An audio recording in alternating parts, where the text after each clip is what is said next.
Praise lord అందరికీ. ఇర్మియా గ్రంథము 33వ అధ్యాయము 3వ వచనంలో దేవుని వాక్యం ఈ విధంగా సెలవిస్తుంది. నీవు గ్రహింపలేని గొప్ప సంగతులను, గూఢమైన సంగతులను నీకు తెలియజేతును అని దేవుని వాక్యం సెలవిస్తుంది.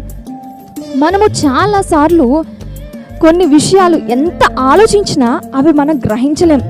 ఎంతసేపు ఆలోచించినా వాటి గురించి అసలు ఏంటి, జీవితంలో జరిగే పరిస్థితులను ఏవైనా సరే వాటి గురించి ఆలోచిస్తుంటే మనకి అర్థం కాదు.